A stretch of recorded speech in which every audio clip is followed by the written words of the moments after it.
Good morning to all of you, dear students. Now today I will continue exercise A of chapter 4 with question 7. Okay.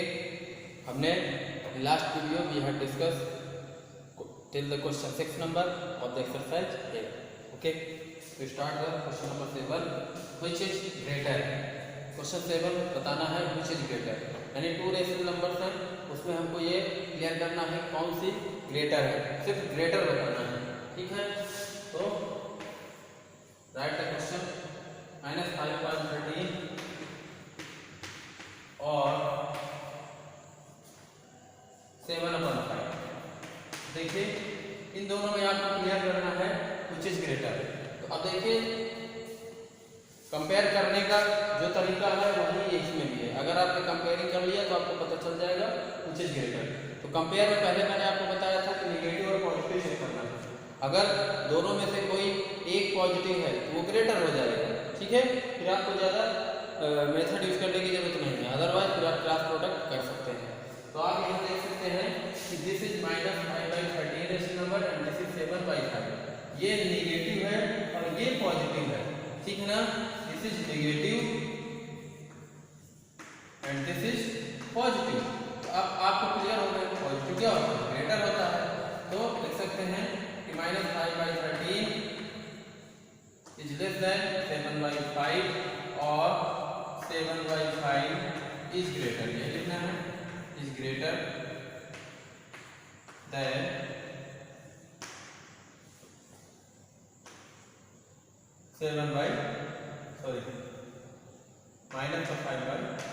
-5/13. ठीक. इस तरह आप solution कर सकते हैं.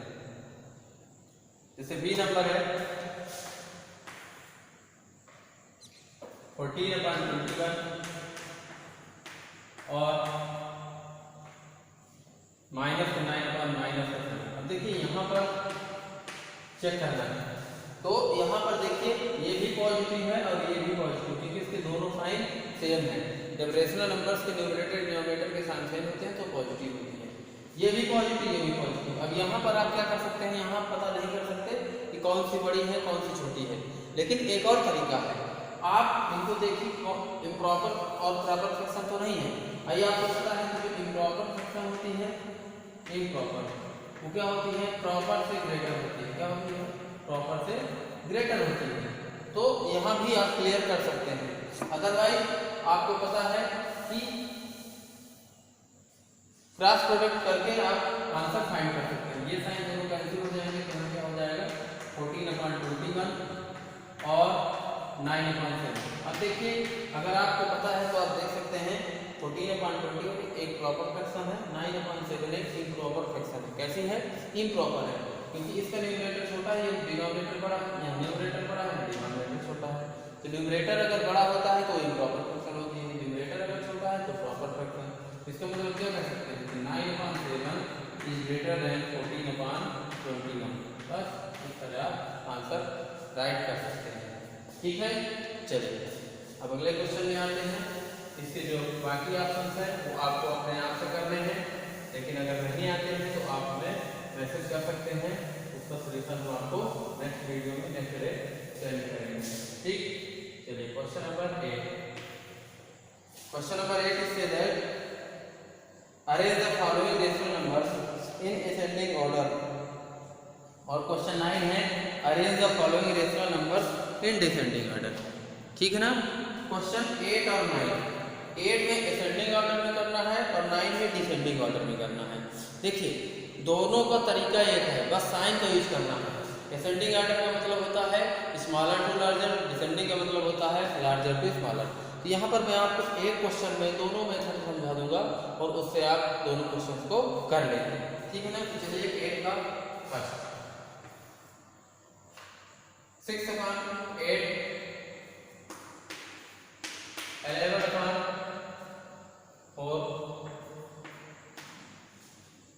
-13/10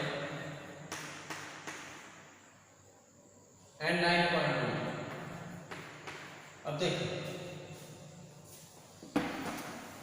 अगर कोई भी रेशनल नंबर नेगेटिव है तो वो तो सबसे छोटा हो गया और जो रेशनल नंबर पॉजिटिव है वो बड़ा हो गया.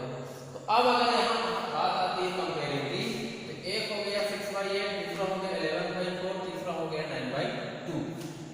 अब इन तीनों को हम कंपेयर कर ले और हमें पता चल जाएगा इन तीनों में कौन सा छोटा कौन सा बड़ा है, क्योंकि ये तो सबसे छोटा हो गया -13/10, ये नेगेटिव है, ये तो सबसे स्मॉलर हो गया, इसको करने की जरूरत नहीं है। अब इन तीनों में हमें मेथड यूज करना पड़ेगा, लेकिन जब मेथड यूज करेंगे तो सारी चीजें ये सारा प्रोसेस सभी में सेम होता है। तो क्या करना है, अब देखिए ये एक तरह से अनलाइक फ्रैक्शंस हैं, ठीक है ना, जैसे मैंने आपको फ्रैक्शन में बताया है करना, उसी तरह आपको रेशनल नंबर में भी इसको कन्वर्ट करना है। कैसे पता करेंगे कौन सा छोटा है कौन सा बड़ा है, क्या करेंगे, एक एलसीएम लेंगे, एलसीएम ऑफ 8, 4, 10, 2, 8, 4, 10, 2 का एलसीएम लेंगे तो कितना आएगा 10, 4 जा 40, कितना हो जाएगा 40 हो जाएगा। अब इस 40 का मल्टीप्लाई करेंगे न्यूमरेटर डिनोमिनेटर के साथ ईच रेशनल नंबर में, ठीक है ना। तो कैसे करेंगे, 6/8 multiply 40/40 11/4 multiply 40/40 -13/10 into 40/40 and 9/20।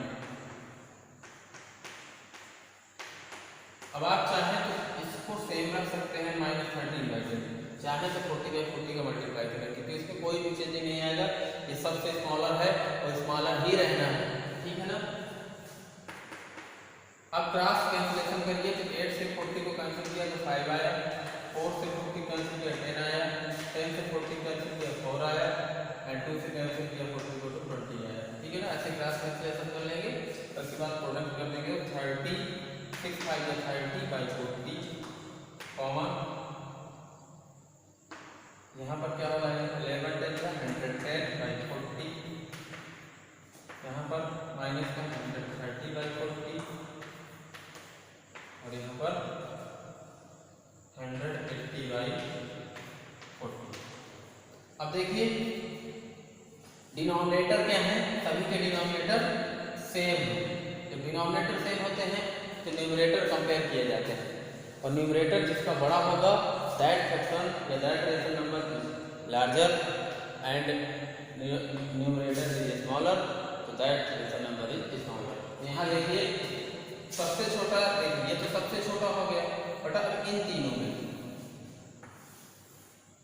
In these three rational numbers 180/40, 110/40 and 30/40।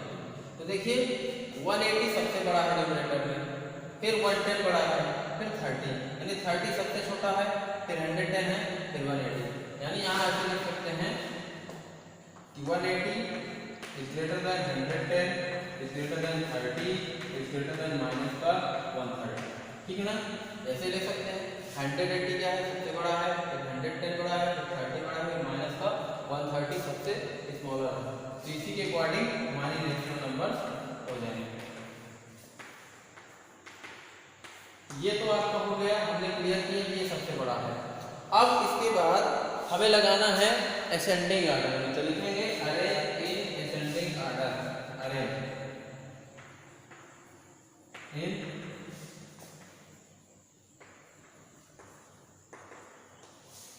Ascending order. और जब असेंडिंग ऑर्डर में अरे निकालेंगे तो कैसे करते हैं, स्मॉलर टू लार्जर जाते हैं। तो सबसे छोटा ये है, ये है, ये है, क्या हो जाएगा -130/40,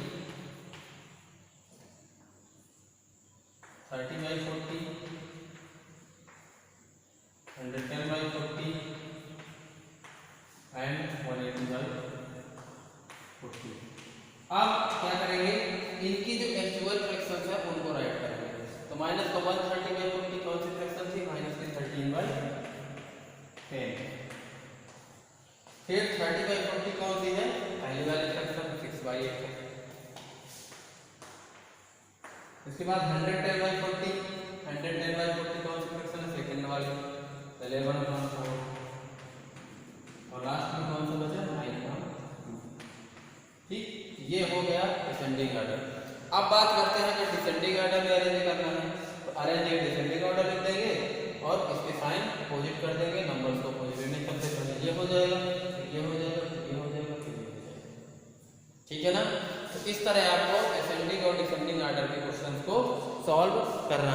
कोई भी दिक्कत नहीं है। अगर आप अच्छे से समझ गए होंगे तो आप इन क्वेश्चंस को कर लेंगे, ठीक है ना। चलिए अब इसके बाद बात करते हैं क्वेश्चन नंबर 10।